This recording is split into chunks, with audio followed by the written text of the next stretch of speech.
Shalom. Oke, yuk. Satu prinsip begini.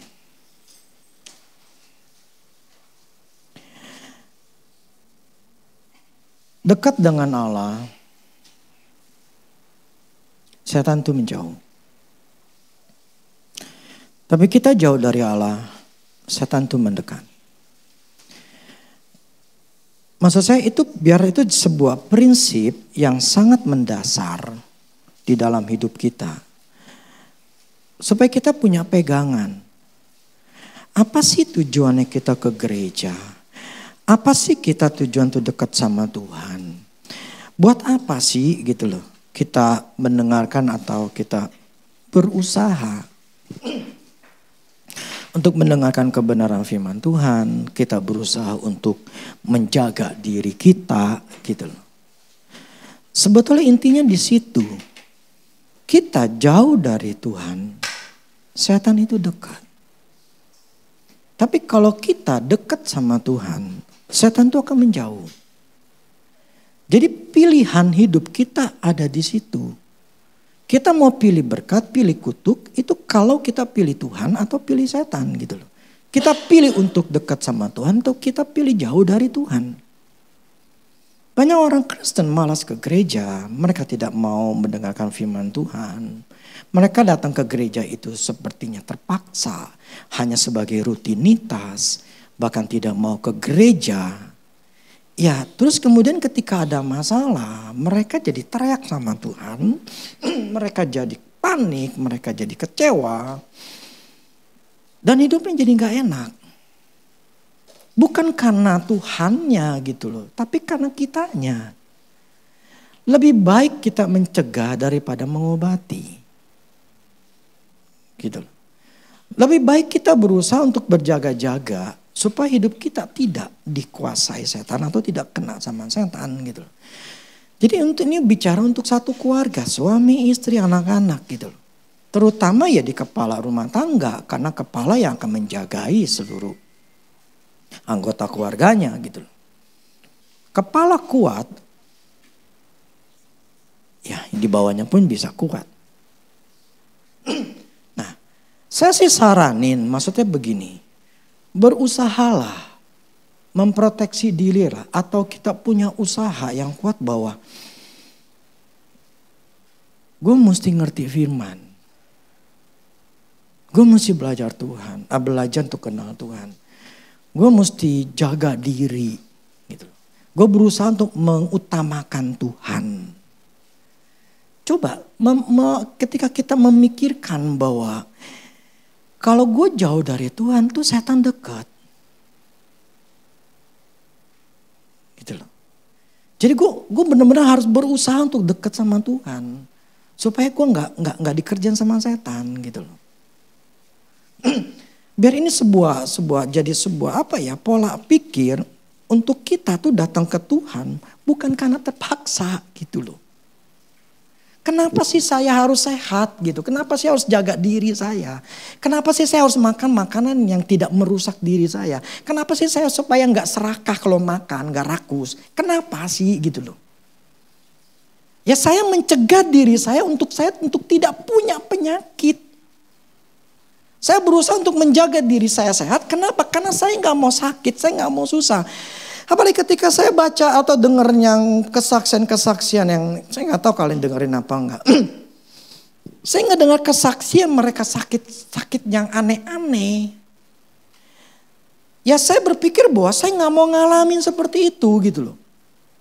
Lebih baik saya nggak punya pengalaman mengalami penyakit-penyakit yang kayaknya menyusahkan ya saya berusaha bahwa untuk saya menjaga diri saya untuk hidup sehat gitu loh.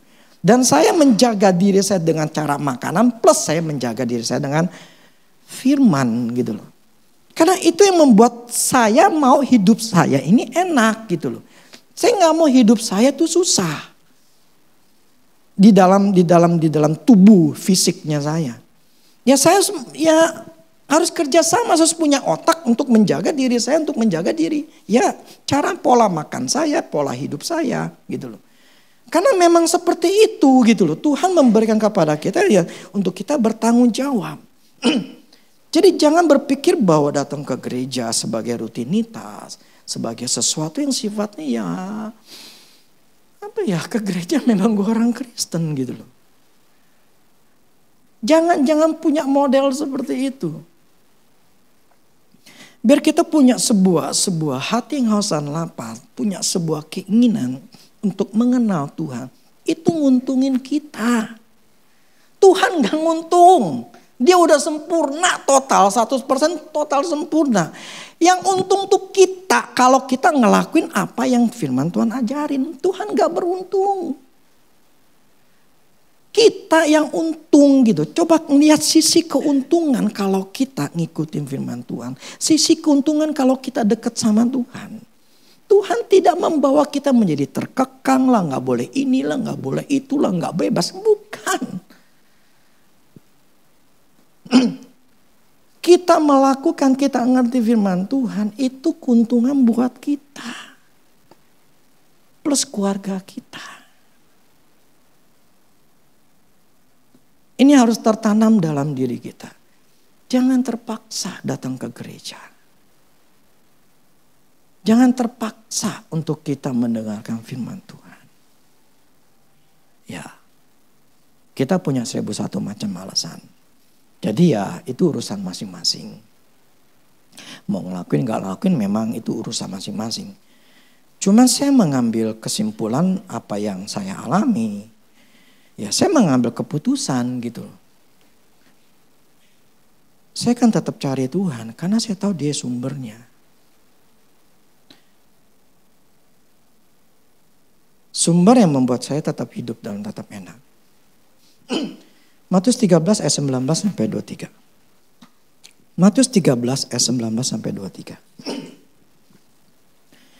Kepada setiap orang yang mendengar firman tentang kerajaan sorga, tetapi tidak mengertinya, datanglah si jahat dan merampas yang ditaburkan dalam hati orang itu. Itulah benih yang ditaburkan di pinggir jalan. Benih yang ditaburkan di tanah yang berbatu-batu ialah orang yang mendengar firman itu dan segera menerimanya dengan gembira. Tapi ia tidak berakar dan tahan sebentar saja. Apabila datang penindasan atau penganiayaan karena firman itu, orang itu segera murtad. Yang ditaburkan di tengah-tengah semak duri ialah orang yang mendengar firman itu, lalu kekhawatiran dunia ini dan tipu daya kekayaan menghimpit firman itu sehingga tidak berbuah. Yang ditaburkan di tanah yang baik ialah orang yang mendengar firman itu dan mengerti. Karena itu ia berbuah, ada yang 100 kali lipat, ada yang 60 kali lipat, ada yang 30 kali lipat. Oke, kita sehingga sering khotbah ini dan saya kita udah sering mendengarkannya, tapi gini. Tidak ada firman yang kita menganggap bahwa firman itu sudah tua. Saya yakin ketika saya akan khotbah ini, kalian pun akan merasa gak ngelakuin. Karena ketika saya lagi merenungkan firman Tuhan ini, ada hal-hal yang Tuhan tegur dalam diri saya bagaimana apa yang saya harus lakukan. Gini, saya lebih menekankan kepada langsung aja, yang ditaburkan di tanah yang baik. Ya. Ini bicara adalah hati. Yang ditaburkan di tanah yang baik adalah artinya tadi kan ada tanah yang pinggir jalan, di berbatuan, kemudian di semak duri. Jadi ada 4 macam, yang terakhir adalah yang baik. Itu berarti tanahnya baik. Jadi tidak ada batu-batuan, tidak ada semak duri, tidak ada. Pokoknya bagus lah. Yang jelek kita kan gak ada. Nah, hati itu kan bicara hati. Jadi hati yang baik. Jadi memang di dalam dunia ini, di dalam kekristenan apapun, di dunia sekalipun juga ada hati yang baik, ada yang hati yang jahat. Nah, hati yang baik ini kalau kita bicara secara kekristenan di dalam Tuhan yang sudah percaya sama Tuhan Yesus, ini dikatakan adalah hati yang baik. Nah, hati yang baik itu adalah ketika ini bicara nih lagi taburin benih, lagi mau naruh benih gitu loh. Misalnya padi gitu ya, mau ditanam nih. Nah, padi yang baik, tanah yang baik itu jelas tanahnya harus gembur, bla bla segala macam. Ya. Ini kita bicara hati ya, hati kita. Berarti untuk bisa benih itu ditaruh, ya, ini menghasilkan bagus atau enggak bagusnya itu tergantung hati. Nah, hati yang baik adalah hati yang memang yang pertama adalah orang itu terbuka. Ya. Hatinya itu lembut, enggak keras. Maksudnya enggak keras bahwa dia enggak punya sebuah pendapat sendiri gitu loh. Sebuah kebenaran sendiri. Nah, taunya dari mana? Ketika firman dibagikan. Ketika itu menegur dia. Nah, apakah dia menganggap bahwa gue gak seperti itu? No, suami gue kayak begitu, mesti dengerin. No, istri gue mesti dengerin. Dia mesti tahu tuh, itu firman. Ketika kita mau mendengarkan firman Tuhan seperti sekarang ini. Orang yang lembut adalah orang yang siap menerima firman Tuhan. Sekalipun itu teguran, sekalipun apapun juga. Dia mau menerima kebenaran itu karena dia merasa butuh. Makanya tadi awal saya katakan, kita datang ke sini pengen dengan firman Tuhan atau kita memang sebagai rutinitas. Kalau kita enggak merasakan butuh firman, butuh benih.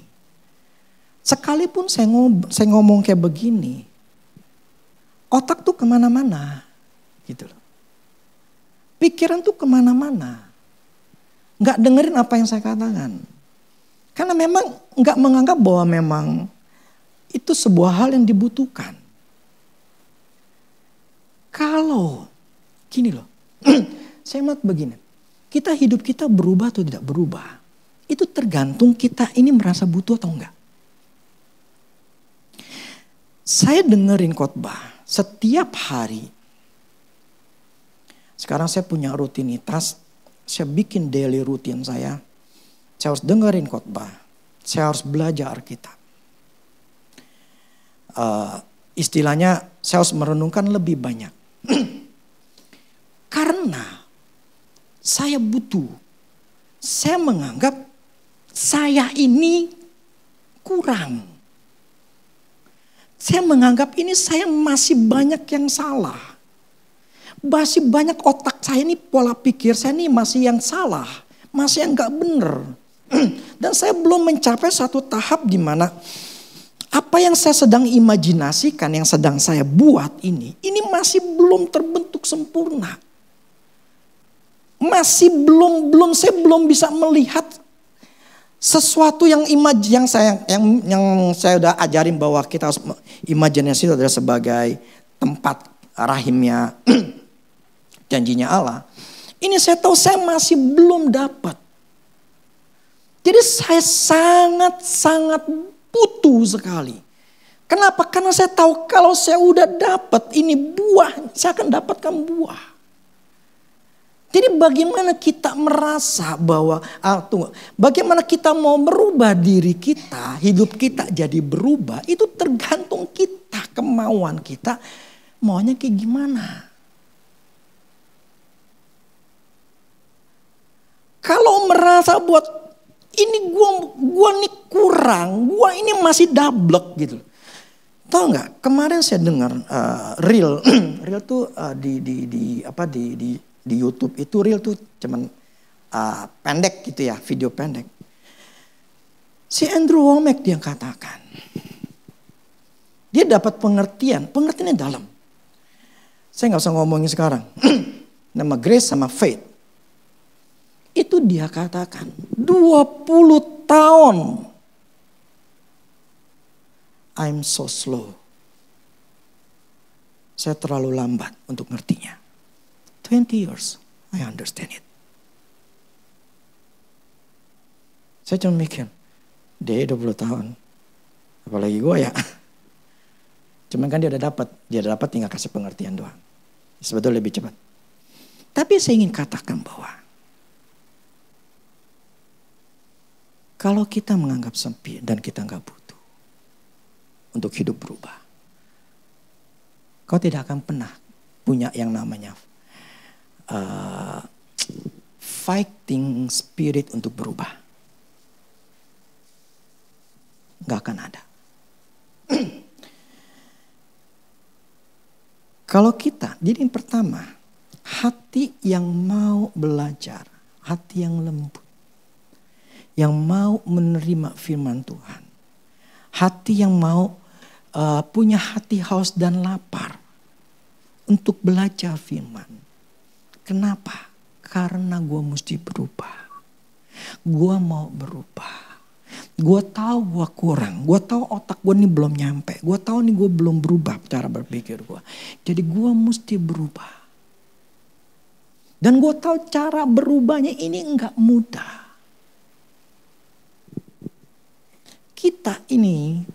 Kita sudah punya otak, pola pikir dari orang tua kita. Yang ada gennya. Plus kedua karena pengajaran. Dari masih kecil kita dari kita orang tua kita yang ngajarin. Jadi ada yang namanya gen, ada yang namanya diajarin sama orang tua, ada yang diajarin sama lingkungan. Itu banyak yang salah. Nah itu yang harus dirubah, pola pikir yang salah. Kalau kita menganggap ini penting. Ya kalau nggak penting ya udah seperti biasa aja gitu loh. Ngerti gak? Ya seperti biasa aja. Hidup seperti biasa aja. Nggak, ya memang harus begini, nasib gua begini ya sudah gitu loh.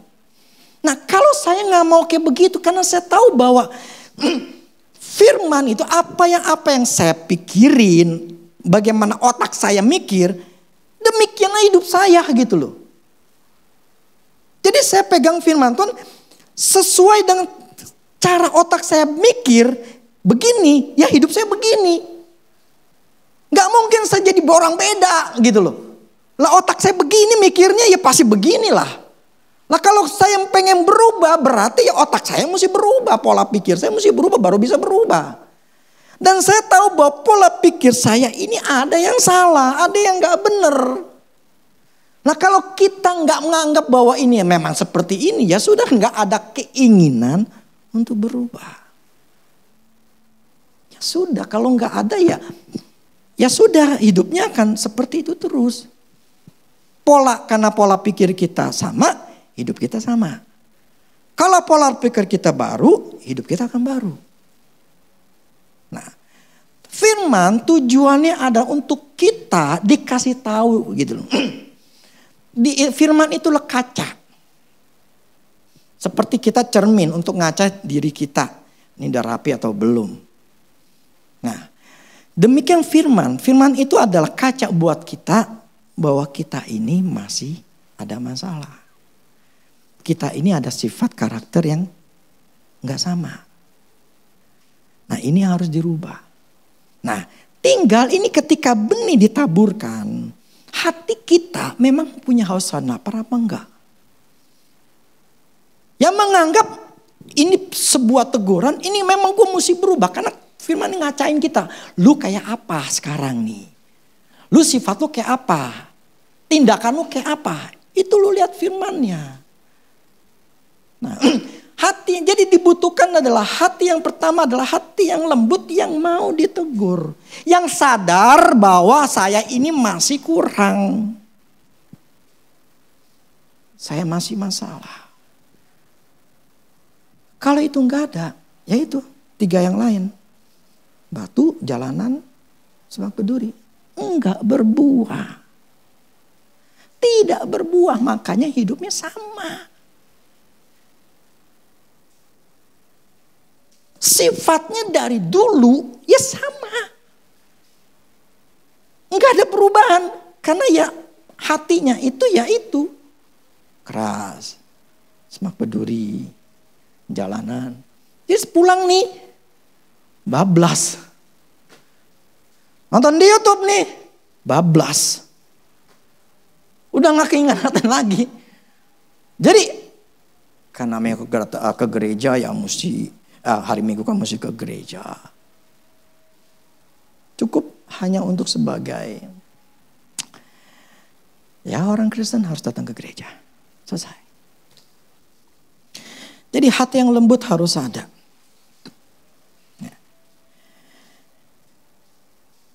Ya, kedua hati yang tegur, sama aja ya. Hati yang mau ditegur atau belajar. Karena merasa kurang dan mau disempurnakan.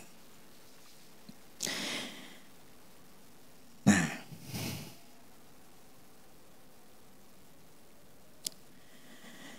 Jadi sebetulnya gini, itu ada tahapan untuk bisa buah. Orang Kristen pengen dapat 100 kali lipat. Saya tanya sama Tuhan, gimana dapat 100 kali lipat? Ada 30, 60, 100. Kenapa dibandingin kayak begini gitu loh? Orang Kristen banyak kan pengen dapat buah. Tapi ternyata mereka gak mikirin hatinya. Gitu loh. Pengennya ujungnya dapat buah 100 kali lipat. Tapi tidak mau pikirin hatinya seperti apa. Yang pertama untuk bisa masukkan dapat 100, 30, 60, 100 itu pertama adalah hatinya. Terus yang kedua, ini ada step-step ya gitu loh. Jadi nggak bisa langsung. Yang step kedua itu adalah dengar. Mendengar. Ya kan? Jadi yang ditaburkan di tanah yang baik. Naburin dulu nih. Nah, waktu ditabur tanahnya apa? Kalau tanahnya yang berbatu, ketika dia dengar, pertama tetap harus dengar. Yang tadi firman dikatakan bahwa nggak ngerti. Pertama dulu dah mendengar. Kenapa mendengar? Karena dulu kan saya pernah katakan bahwa Tuhan memberikan yang namanya kuping ini kita sebagai alat penerima. Ya. Untuk meresponi dalam dunia luar. Ini telinga kita. Itu sebagai alatnya. Jadi mendengar artinya telinga harus mendengar firman Tuhan. Jadi harus dengar firman Tuhan. Coba kita buka dulu. Jadi iman timbul ya kan, dari pendengaran dan pendengaran akan firman Kristus. Jadi firman itu ya, iman itu harus dengar dulu.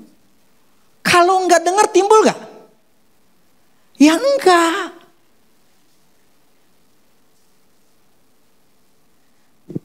Hatinya bagus, tapi enggak pernah dengar. Ya enggak timbul iman lah. Nah, kita harus punya keinginan supaya kita punya iman, ya harus dengerin firman Tuhan. Lah kita nggak dengerin.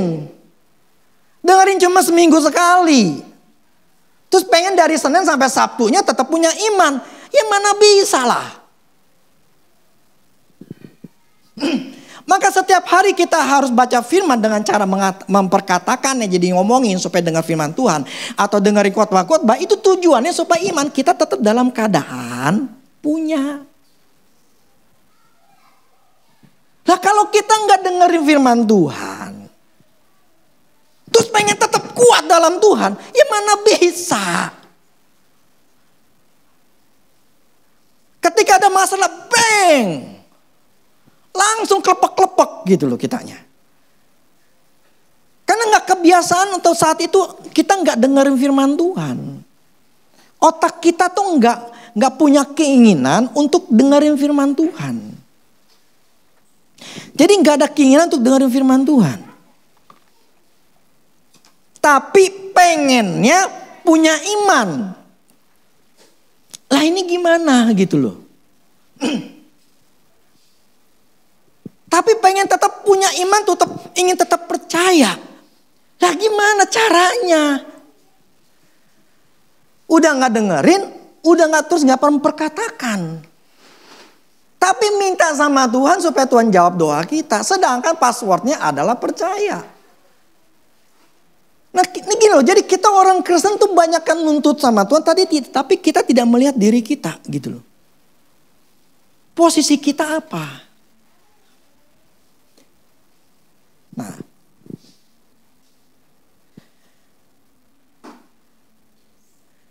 Jadi mendengar itu adalah supaya iman kita tuh timbul. Kalau enggak mendengar firman Tuhan, maka tidak ada iman. Dan kalau tidak ada iman, yang ada adalah ketidakpercayaan yang akan semakin kuat. Karena apa? Karena yang didengerin yang negatif. Lagi ngalamin yang negatif. Tidak dilawan dengan dengerin yang positif firman Tuhan.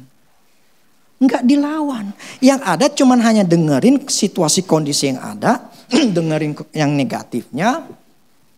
Kemudian berusaha untuk kuat. Sedangkan tidak mau diberikan telinga kita untuk hal-hal yang positif dari firman Tuhan. Enggak ada. Terus minta sama Tuhan supaya kuatin iman. Terus setiap hari berdoa cuma supaya minta. Tapi enggak punya iman. Karena enggak mau dengerin firman Tuhan. Ini gimana sih orang Kristen gitu loh.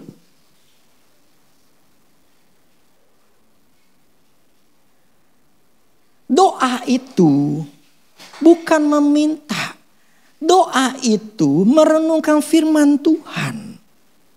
Doa itu kenal Tuhan, mengenali Tuhan. Doa itu bukan jadi seorang pengemis. Doa itu mengerti firman Tuhan. Jadi ketika saya doa, bagi saya sih bukan kata doa, karena konotasinya kalau doa itu minta sih ya. Kalau bagi saya gini, ketika saya datang ke Tuhan, saya bukan dalam keadaan saya berlutut, terus tegun tangan, kemudian berdoa, kagak. Yang saya lakukan adalah saya buka iPad saya buka Alkitab. Kemudian saya ambil ayat, saya lagi baca apa, ini seperti ini, saya lagi baca apa, saya renungin. Nah itu namanya berdoa. Bukan berdoa, sedang meminta. Apakah meminta boleh? Boleh, cuma itu bayi.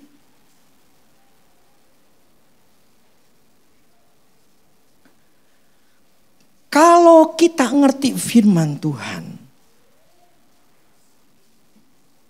yang kita lakukan adalah bagaimana otak pikiran ini berubah untuk mengambil, untuk melangkah mengambil apa yang Tuhan sudah sediakan. Karena prinsipnya Allah itu sudah menyediakan apapun yang kita butuhkan, apapun. Ya dulu pernah saya katakan, Allah menciptakan kita manusia terakhir di hari ke-6.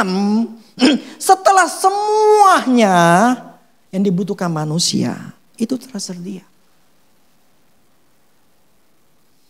Allah itu sudah menyediakan apapun yang kita butuhkan. Bahkan waktu kita salah, melakukan kesalahan yang fatal sekalipun, Allah tuh sudah nyediain apa yang namanya jawaban untuk kita keluar dari itu masalah. Itu sudah ada. Jadi yang dibutuhkan dari kita bukan minta. Tapi yang dibutuhkan dari kita bagaimana otak ini nih, yang penuh dengan kekalutan, penuh dengan kenegatifan, ini dirubah. Supaya punya iman percaya, mempertahankan kepercayaan supaya bisa tetap melangkah. Gua percaya Tuhan sudah sediain, pokoknya gua percaya. Jadi iman kita itu melihat bahwa gua bisa, jadi kita tetap melangkah bukan menangis. Keep moving, keep move on, tetap melangkah. Amin. Kita diajarkan di sini bukan menjadi pengemis-pengemis profesional. Kemarin saya pernah lihat video laki-laki, dia jadi ngemis. Pak, emang penghasilan Bapak berapa, Pak? Saya lupa berapa persisnya ya, puluhan juta lah. Kurang lebih hampir sekitar 30 juta gitu. Terus yang video, gila Pak ya, Bapak cuma ngemis doang ya.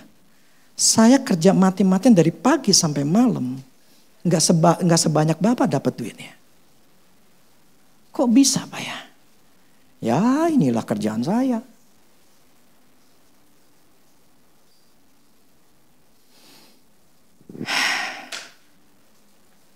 Sehingga kita harus berubah. Kalau mau berubah.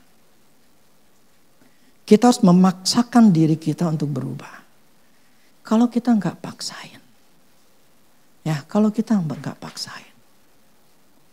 Hidup kita akan selalu seperti itu terus. Ini otak. Ini ngendalin kita. Otak kita ngomong A, tindakan kita A. Otak ngomong tindakan B, tindakan kita B.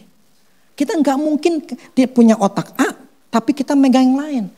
Misalnya saya lagi mau, otak saya bilang saya mau megang ini, tapi nggak bisa kan? Otak saya mau megang ini, tapi apakah saya mau ke sana? Nggak bisa gitu loh. Karena otak saya sedang berfokus kepada lagi megang ini. Itulah otak kita. Itu namanya pikiran kita. Makanya sangat beresiko sekali kalau kita punya anak. Cara berpikirnya udah salah. Karena kita ngajarin dari kecil salah.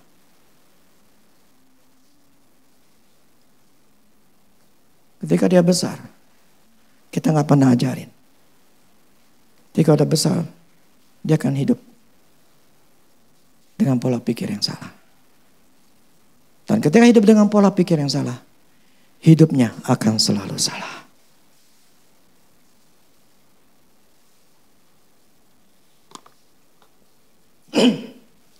Oke, itu mendengar. Kalau nggak dengar, tidak akan pernah ada iman ya. Camkan itu.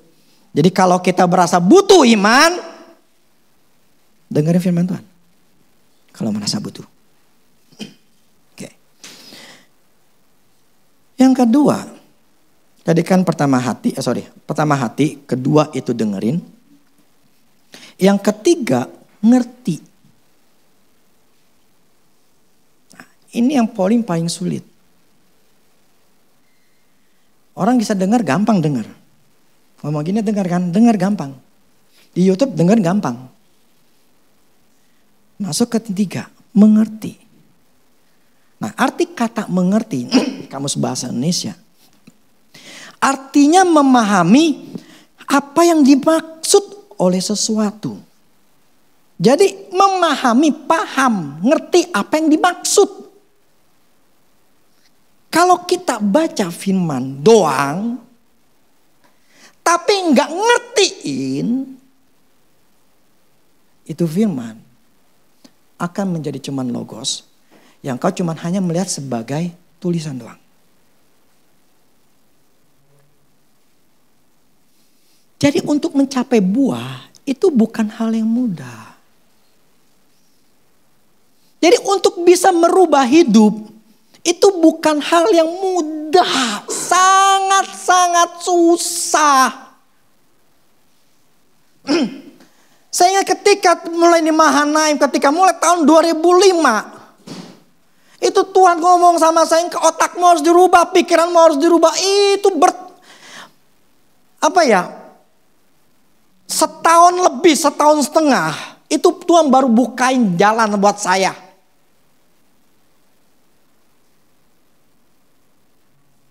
Setahun setengah itu pun masih belum, sampai sekarang sih masih berubah. Karena ada hal, sampai tadi waktu penyembahan saya bilang, Tuhan otak saya ini mesti berubah, Tuhan otak saya mesti berubah.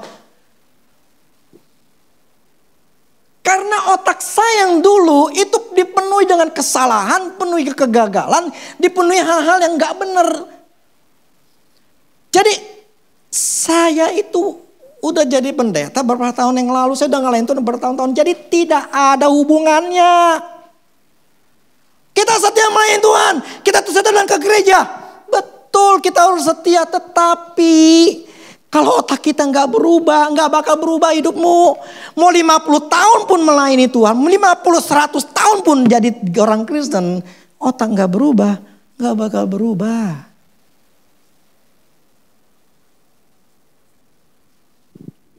Enggak.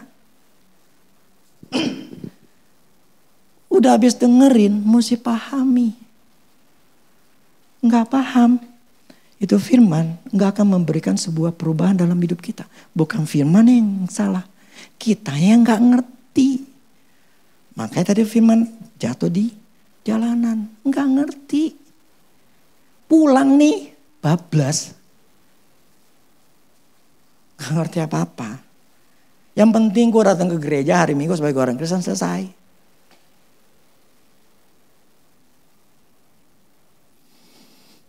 Makanya saya katakan, sangat susah. Itu butuh effort dari kita yang sungguh-sungguh. Seberapa pentingkah menurut kita otak ini harus dirubah? Seberapa penting? Kalau nggak penting, ya sudah, hidupmu tidak akan berubah. Tidak akan. Tujuan kita membaca firman Tuhan, merenungkan firman Tuhan, dikacain supaya kita tahu posisi kita seperti apa. Dan ketika dikacain, kita harus tahu, oh gue salah. Oke, gue salahnya di mana? Itu harus dipahami, di ngertiin lagi. Oh gini. Oke, terus gimana lagi gini.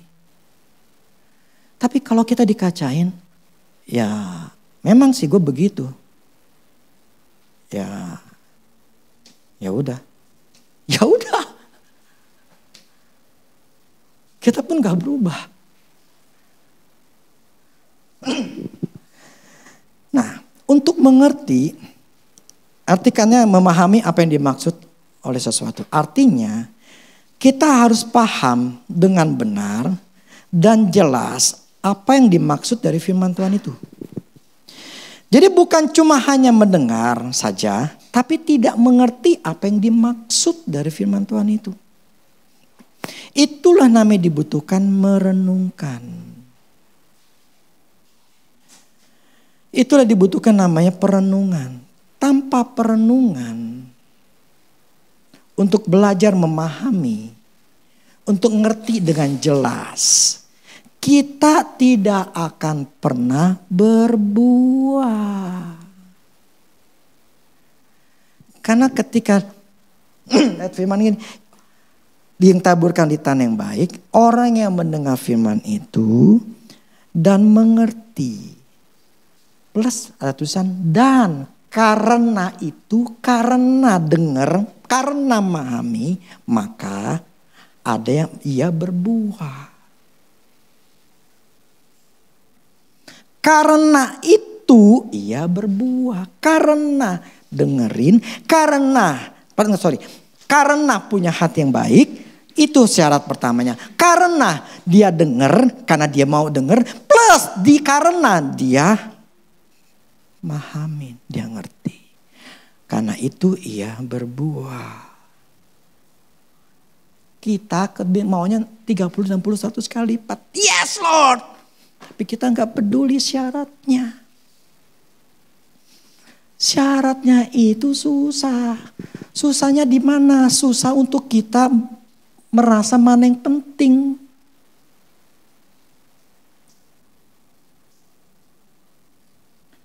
Kalau tidak menganggap penting, otak ini berubah, pola pikir berubah. Ya nggak bakal punya buah, nggak bakal. Itu fight-nya kita. Selalu saya katakan fight-nya kita. Itu adalah bukan meminta sama Tuhan. Tapi fight-nya kita bagaimana kita mempertahankan iman ini. Di dalam bahasa Inggrisnya di Amplified Bible. Itu ada kata lagi understanding and grasp. Grasp itu artinya apa? Memegang teguh. Jadi memahami, udah paham, udah ngerti. Itu punya memegang teguh. Jadi mempercayai, tetap megang gitu loh. Apapun yang terjadi, memang gue salah, memang gue gagal, gue gak pikirin firman ngomong kayak begini, gue menang. Itu namanya kita memegang dengan kuat. Bisa gak kita bertahan? Problemnya di kita sehari-hari, ini masalah di depan kita. Gue lagi, ini istri kayak begini, ini suami kayak begini. Nih kerjaan kayak begini, anak kayak begini, firman ngomong begini. Nih gimana caranya? Orang faktanya nih sepi. Kemarin saya lihat di saya lupa komen-komen gitu ya. Iya nih saya nih drop abis online saya, jualan saya online ini drop abis. Itu beberapa orang ngomong, iya memang nih kita kondisi lagi nih udah habis. Kita mendengar gitu. Dan kita sedang ngalamin. Apakah mudah untuk kita memegang teguh?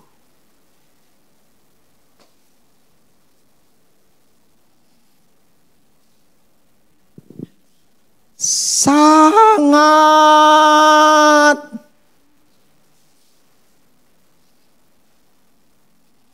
susah. Makanya tinggal kita ngebaca begitu yang negatif atau kita berusaha tetap dengerin.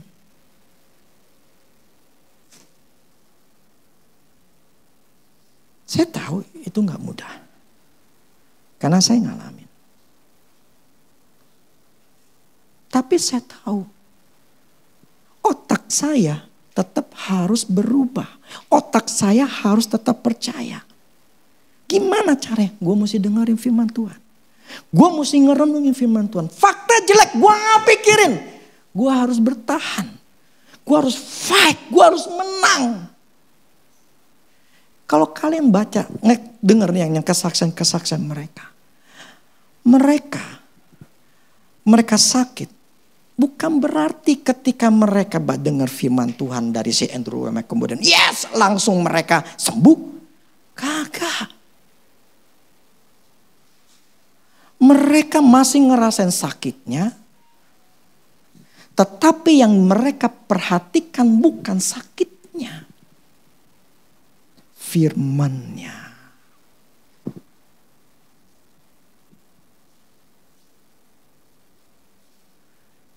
Kalau kita fokus kepada kesusahan kita tidak akan pernah menang.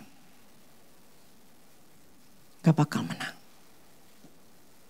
Tapi fakta memang, ya sudah jangan fokus di sana. Fokuslah pada firman Tuhan, ya berusahalah dengerin khotbah. Ya, tapi lagi berusahalah paksa dirimu dengerin khotbah. Renungin. Paksa diri kita untuk renungin. Kita nih harus memaksa diri kita yang malas, yang tertekan harus dipaksa. Kita gak bisa ngarapin orang untuk ngedoain. Kita gak bisa ngarapin orang lain untuk bantu kita. Gak bisa. Kita harus nolong diri kita sendiri. Amin.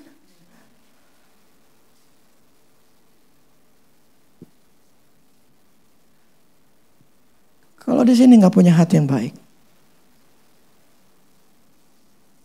sekalipun punya hati yang baik, nggak dengerin, nggak pahami, nggak akan berbuah. Kan itu caranya, jalannya. Tapi memang jalan pintas yang paling enak sih adalah jadi pengemis.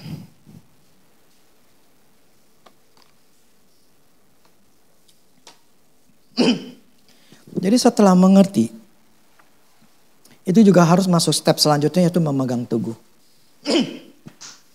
Arti tetap percaya walaupun kondisi sangat negatif atau berlawanan dengan apa yang kita percayai. Itu pegang teguh. Nah, dan karena itu berbuah, jadi setelah kita melakukan hal-hal yang tadi ya, punya hati, mendengar, kemudian kita tetap memegangnya, mempercayai, memegangnya, ya maksudnya mengerti gitu ya. Nah, kita akan bisa berbuah 30, 60, 100 kali lipat. Pertanyaannya adalah, tergantung apa? Dapat 30, bisa dapat 60, bahkan 100. Tergantung apa?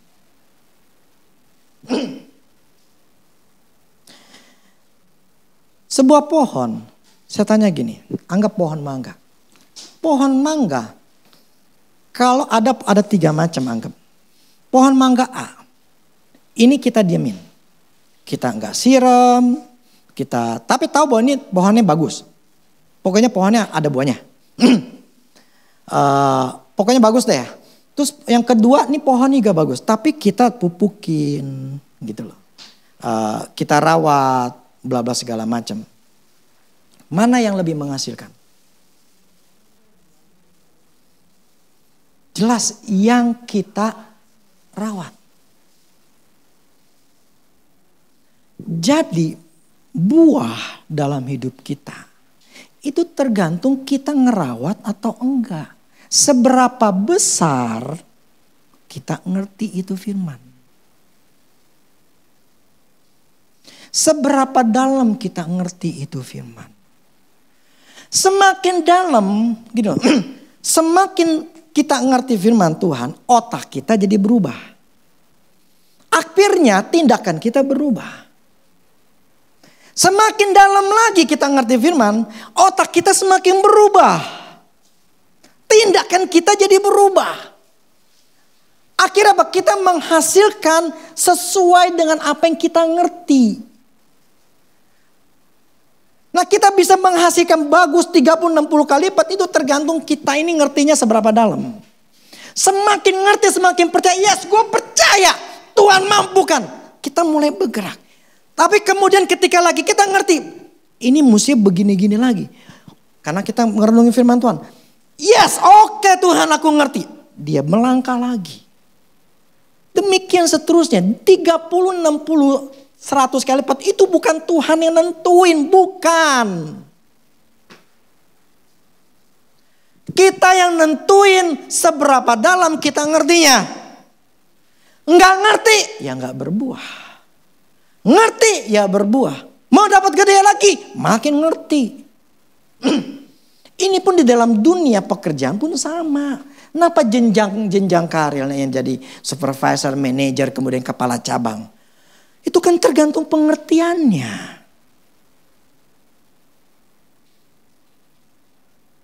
Semakin dia ngerti, semakin naik jabatan. Ngerti lagi karena punya pengalaman. Dia belajar lagi, ya naik lagi. Lah kalau di sininya anggap di manajernya nih. Dia cuma ngerti di manajer. Nah untuk ngerti jadi kepala cabang dia gak punya. Dan dia gak mau. Ada cukup lah. Gue pikir jadi manajer aja lah. Dia gak mau belajar. Ya sudah cukup segini doang. Tapi ketika dia mulai belajar. Gimana cara jadi kepala cabangnya? Gue mesti punya apa sih? Pengetahuan apa? Syaratnya apa? Apa sih gue harus lakukan untuk bisa naik? Nah ketika dia mulai menggali dalam lagi. Menggali pengertian, pengetahuan, menggali mental dia supaya kuat. Naik. Jadi bukan karena Tuhan yang nentuin lu 30 ya, lu 60 ya, lu 100 kali lipat. Kagak. Jadi saya ingin katakan begini. Merenungkan firman Tuhan. Nguntungin kita. Cari Tuhan, bukan nyusahin kita. Anggap enggak? Berusaha paksain diri kita. Cari Tuhan. Paksain. Sadar enggak bahwa otak kita ini kurang? Kalau nggak punya kesadaran ya susah. Bagus punya kesadaran. Punya nggak effort usaha yang kuat. Gue mesti berubah. Gue mesti baca firman untuk berubah caranya gimana. Punya nggak usaha itu? Kalau nggak punya ya nggak bakal berubah.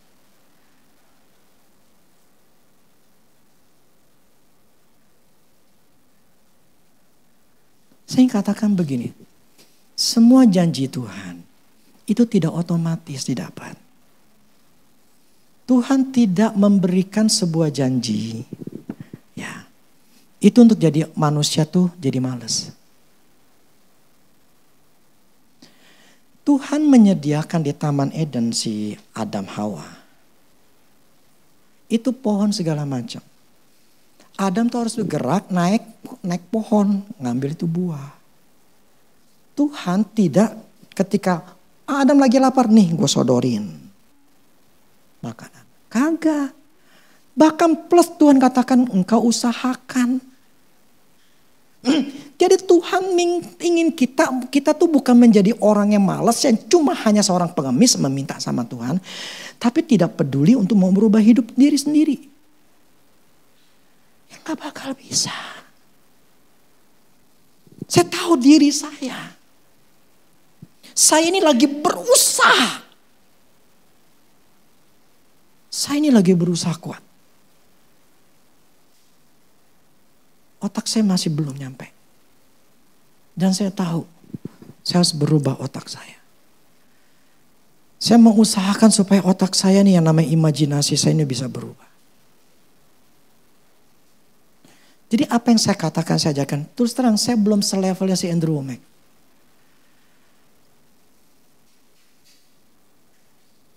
Tapi saya tahu inilah caranya. Saya belum selevel dia mempunyai iman yang udah mapan, udah kuat. Saya akui ini semua gara-gara kemarin saya lengah. Saya tidak menjaga otak saya. Akhirnya saya diserang sama setan. Akhirnya saya masuklah kekhawatiran, ketakutan di dalam diri saya. Saya akui. Dan itu membuat saya jadi ngebuka banyak hal. Yang membuat saya jadi sadar, oke, ada sesuatu yang memang lebih tinggi lagi yang saya harus lewatin. Tapi no problem. Yang penting bagi saya, gue udah sadar. Dan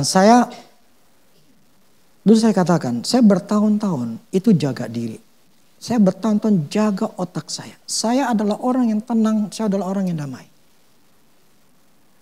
Saya sangat-sangat tenang sekali. Tapi ketika saya lengah, bang, itu membuat saya sadar. Jadi untuk berusaha bangkit, itu butuh effortnya yang susah. Saya ingat dulu sekali pernah, tahun 2004, itu Mahanaim mulai di sini. Dulu ketika saya udah diurapin. Ketika saya punya masalah. Bang, itu benar-benar hancur. Saya tahu banget. Jadi gini. Saya tahu saya ini pakai baju. Saya tahu saya pakai baju. Jadi saya tahu ketika saya nggak pakai baju. Jadi benar-benar telanjang. Saya tahu. Jadi ketika saat itu, ketika saya lagi dihajar sama setan, itu masalah mental. Ketika dihajar, jebret, itu langsung baju urapan saya itu rontok. Saya benar-benar ngerasain telanjang. Tahu banget. Itu saya ngalami setengah mati. Itu untuk bangkit. Wah, seperti saya mau jalan ke sono, no. Saya nggak jalan biasa. Saya dengan tengkurap jalan ngesot gitu. Bukan ngesot, apa sih namanya? Tiarap. Ya, tiarap sampai ke sana. Itu tiarap, benar-benar tiarap. Dan itu setengah mati.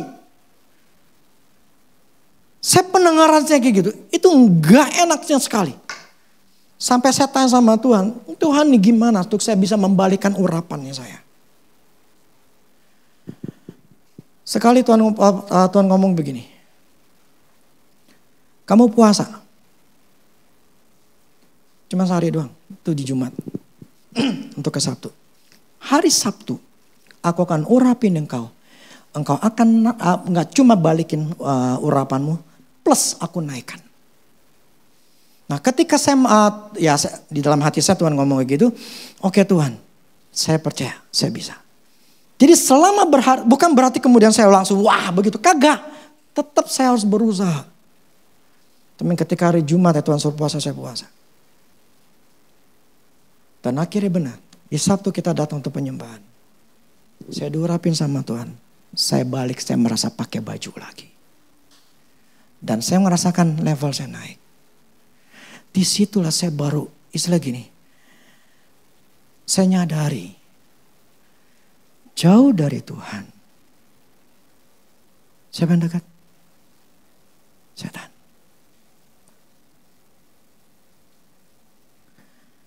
Ketika kita tidak berjaga-jaga, makanya selalu saya katakan, tidak ada yang kekal kerohanian itu.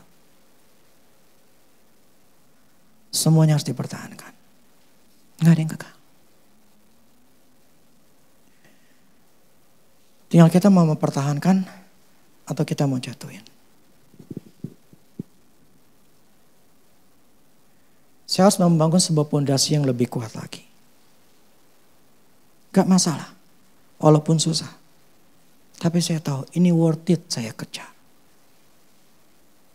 Worth it saya kejar. Jadi apa yang saya katakan begini. Kalau kita mau berbuah di dalam 5 aspek hidup kita. Pertama, Tuhan, kita dalam keadaan tenang, percaya, damai. Itu buah. Keluarga.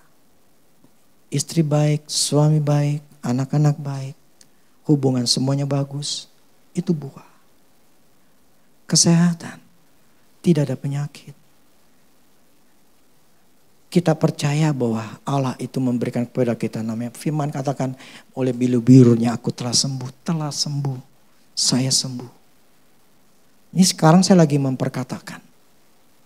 Terus saya memperkatakan walaupun saya lagi ada rasa sakit, gue gak peduli pokoknya gue udah sembuh.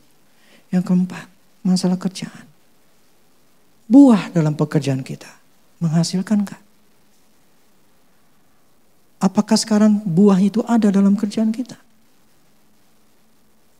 5, uang kita. Ada gak buahnya dalam uang kita?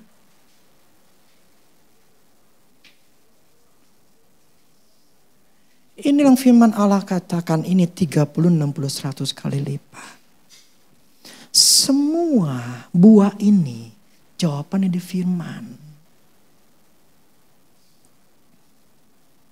Kalau kita nyadari atau kalau kita mengakui jawaban di firman, kita akan berusaha setengah mati, fight untuk bisa pegang firman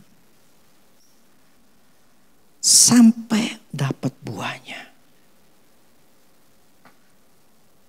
Tapi orang Kristen tidak percaya bahwa cuma firman yang bisa menghasilkan gue bisa berhasil. Banyak yang gak percaya. Loh, taunya dari mana? Gak ngerenungin. Itu faktanya. Kalau percaya dia pasti ngerenungin. Pasti firman yang terutama.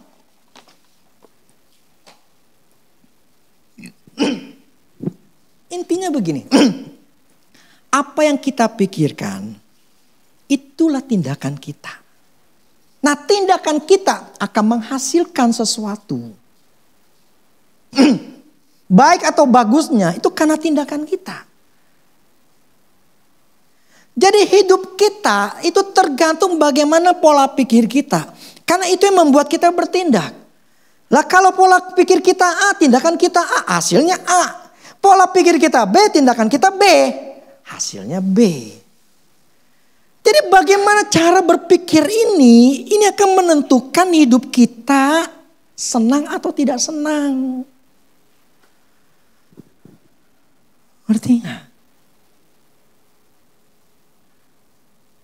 Ini pola pikir kita. Yang nentuin hidup kita itu pola pikir kita. Dan yang bisa merubah itu firman. Kalau kita menganggap bahwa firman itu yang bisa merubah diri saya, ya kau tidak akan berusaha.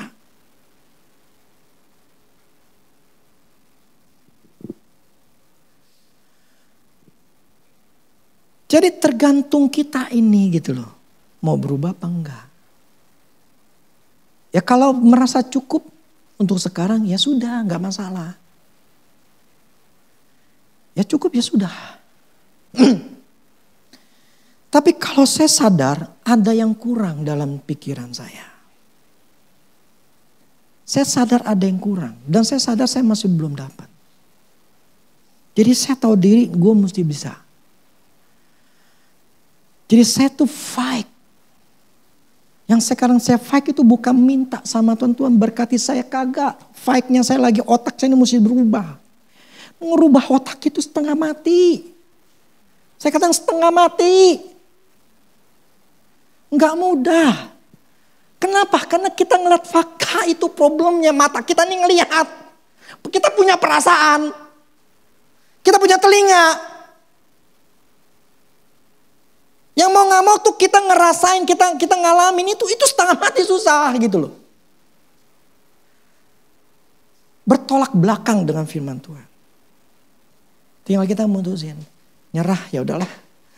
Mau dibilang apa emang nasib gue kayak begini?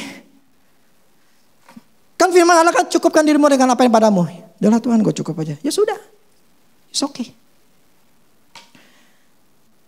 Tapi saya gak mau. Karena saya punya anak. Karena saya laki-laki.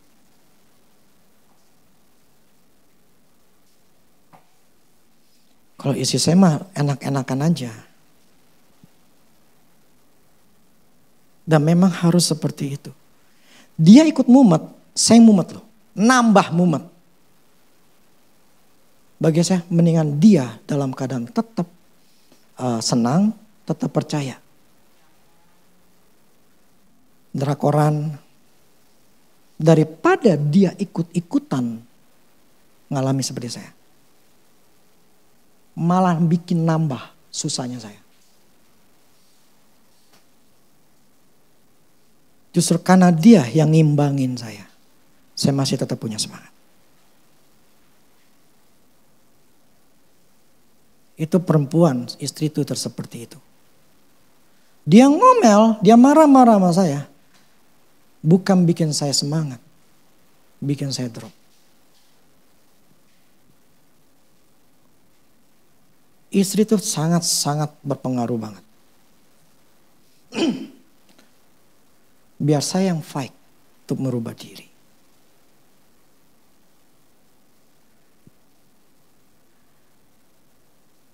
Kita yang mutusin hidup ini, bukannya Tuhan. Karena semuanya sudah tersedia. Amin. Saya ingin tanamin di otak kita semua di Mahanaim. Tuhan sudah sediakan, titik. Itu yang saya percaya, yang itu saya masih pegang sampai detik ini. Tuhan sudah nyediain. Walaupun saya melihat negatif, gue gak pikirin. Pokoknya Tuhan sudah sediain.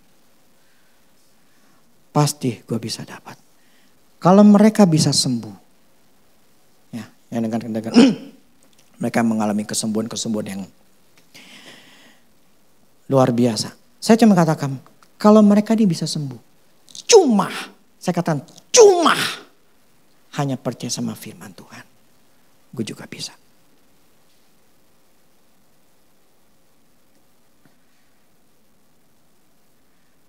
Jadi ketika saya mendengar kesaksian itu, mereka hanya mempertahankan firman Tuhan.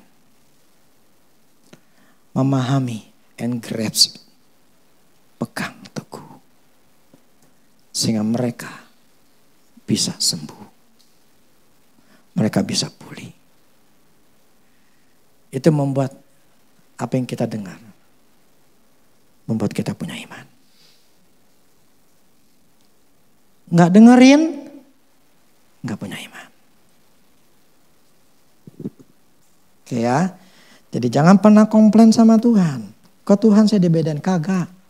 Tuhan tidak pernah membeda-bedakan orang. Kenapa orang itu lebih sukses, lebih berhasil? Bukan karena ya, memang ada gen. Tapi bukan karena itu aja. Mentalnya. Apakah orang miskin yang orang tuanya yang dulunya nggak berhasil, anaknya nggak bisa berhasil? Kagak. Tergantung itu anak, dia mau fight atau enggak. Kalau dia nggak punya, ya sama seperti bapaknya. Bapaknya misalnya tukang asongan, ya anaknya pun jadi tukang asongan. Nggak berubah. Tapi kalau bapaknya asongan, gue nggak mau kayak jadi bapak gue. Gue harus lebih daripada bapak gue. Nah, berarti kan mentalnya harus punya.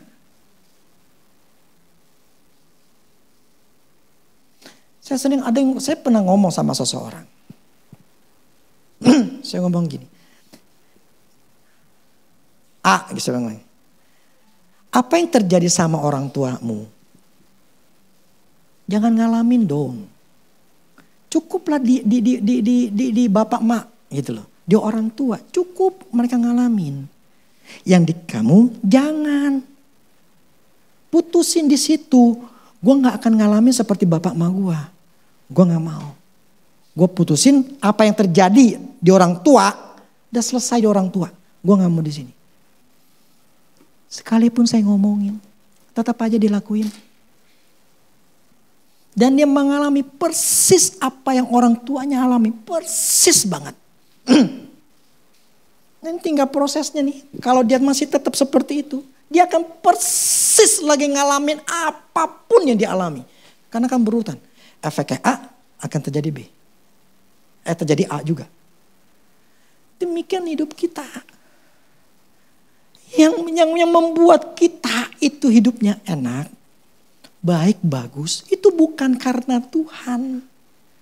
Tuhan sudah menyediakan semuanya buat kita. Tinggal kita ini mau ke sana atau enggak. Nah, problemnya mau ke sana itu susah. Susahnya apa? Otak kita yang susah. Otak kita yang susah. Jadi otak kita ini mesti berubah dulu baru bisa. Kalau otak nggak berubah nggak bakal bisa. Makanya yang jadi orang berhasil dalam dunia ini ya dikit, cuma 10%. Karena untuk berubah pikiran itu bikin orang tuh putus asa.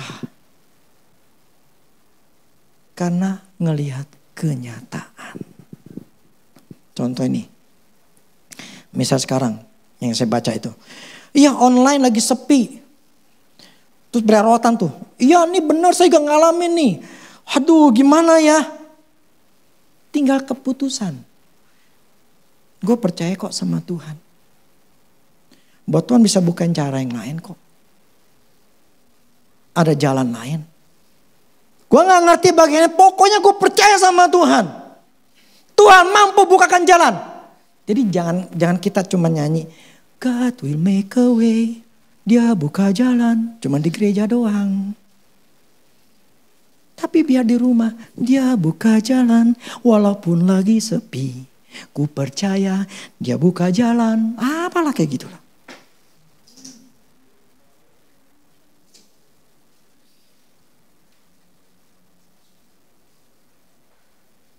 Nah, ketika ada seperti itu kan kita jadi semangat. Bukan kemudian datang ke Tuhan pagi, Tuhan sepi nih Tuhan, belum kejual nih Tuhan. Bulan ini kan saya mesti bayar ini, bayar itu. Tuhan tolonglah. Kita jadi pengemis. Seharusnya datang kepada Tuhan begini, Tuhan. Walaupun memang keadaan sepi, ini saya baru cuma satu doang nih Tuhan, kejual nih Tuhan. Tapi satu yang aku percaya Tuhan. Engkau Allah tetap mencukupi kebutuhan saya. Itu pertama, firman mau aku percaya. Kedua, engkau mampu bisa membukakan jalan buat saya. Ketiga, Tuhan aku percaya engkau bisa memberikan aku hikmat.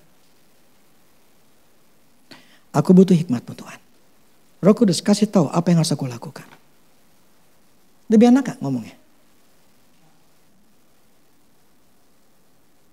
Tuhan pun ngedenger juga, nih orang percaya sama gua.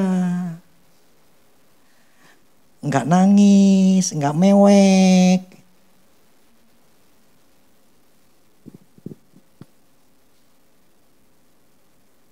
Ketika itu udah nyambung percaya sama Tuhan. Kuasa itu nyambung, terbuka.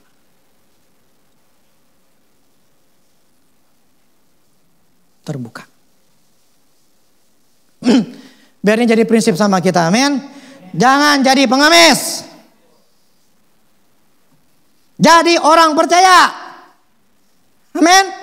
Jadi orang percaya, bukan jadi pengemis. Saya telah sembuh. Firman Allah katakan saya sembuh. Saya telah berhasil. Saya percaya saya akan berhasil. Itu namanya percaya. Karena ada firmannya, bukan saya ngomong. Amin. Ngerti? Praktekin ya. Jadi paksa diri kita untuk dengar firman Tuhan. Terus pahami, renuhin. Ya, sampai ngerti. Nah, mau 30, 60, 100 kali lipat tergantung kita. Pahamnya setengah, pahamnya 3/4 atau pahamnya full. Itu aja yang nentuin.